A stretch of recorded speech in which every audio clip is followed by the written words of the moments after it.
Let's be honest, we all love a good true crime story. It's captivating, it pulls you in. But today, we're looking at what happens when that fascination goes a step too far.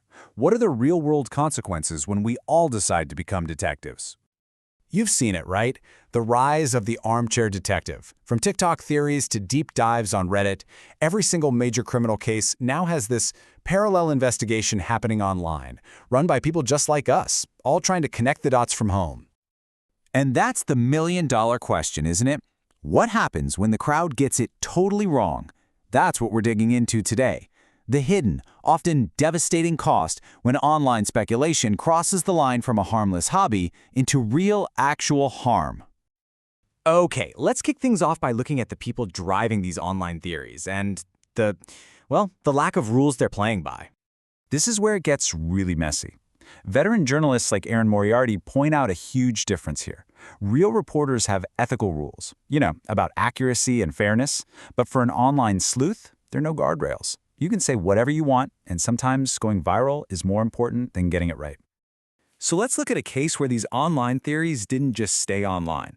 Oh no, they had catastrophic real-world consequences for a completely innocent person. So bad, in fact, that it ended up in a federal courtroom. So picture this, in the middle of the tragic University of Idaho murders, a TikTok creator with a huge following starts pointing the finger at a history professor. And her evidence? It wasn't police reports or witness interviews, it was spiritual research using tarot cards. I'm not kidding. For the TikToker, it meant millions of likes and viral fame. For the professor, it was an absolute nightmare. Her name was suddenly linked with murder online, and she was bombarded with terrifying threats. Now, this is one of those really rare times where we actually see some accountability. The professor sued for defamation, and the judge did not hold back. The ruling made it crystal clear that the creator wasn't trying to help, she was just chasing online attention, acting with what the judge called an extremely harmful state of mind. And it's not just about professional reputations. The harm goes so much deeper, especially for the people who are already at the center of an unimaginable tragedy, the victims' families. Take the Delphi murders case. For more than 5 agonizing years, the families of Abby Williams and Libby German were just waiting, hoping for justice. And all that time, while they were trying to keep their daughter's case from going cold, they were also being relentlessly attacked online. Libby's grandmother, Becky Patty, said it best. It's just a simple, heartbreaking plea. But that's the thing, people didn't leave them alone. While she was begging for some peace, other online sleuths were publicly accusing Libby's own sister, Kelsey, of being involved in the crime. And we're not talking about subtle hints here. I mean, look at this. This is a direct message someone sent to Libby's sister while she was grieving. It's cruel, it's baseless, and it accuses her of profiting from her own sister's murder.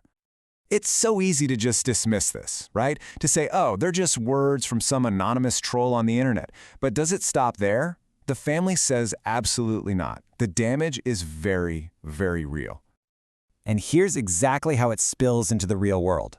Becky Patty pointed out that when her granddaughter, Kelsey, applies for a job, what do you think an employer finds when they Google her name? All of these false accusations. This stuff follows them offline for years, threatening their ability to just live a normal life and make a living. It's not just innocent people and grieving families who get hurt in all this.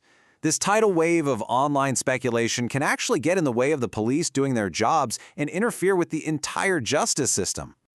The prosecutor in the Delphi case put it bluntly. Social media just took over their lives. It got especially out of control after the defense team started throwing their own graphic, unsubstantiated theories out there online.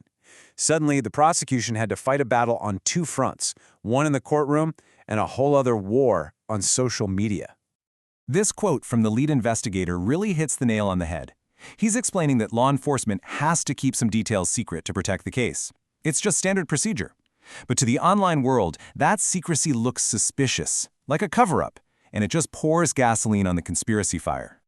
And that's the reality. Investigators just don't have the time for this. Their job is to solve the crime, not to play whack-a-mole with every false rumor that pops up on a Reddit thread. And it doesn't even stop when someone's convicted. The theories just keep on coming. So, we've seen how this can wreck reputations, torment families, and even interfere with the justice system. So, where does that leave us? What's the big takeaway from all of this? I think this quote really brings it all home. No matter how interesting the twists and turns of a case are, we just can't forget that these aren't characters in a TV show. They are real people, going through the absolute worst moments of their lives. And that brings us to the final question. One we should probably all ask ourselves the next time we get sucked into an online investigation. Is our entertainment, our satisfaction of solving it from our keyboards, really worth their pain?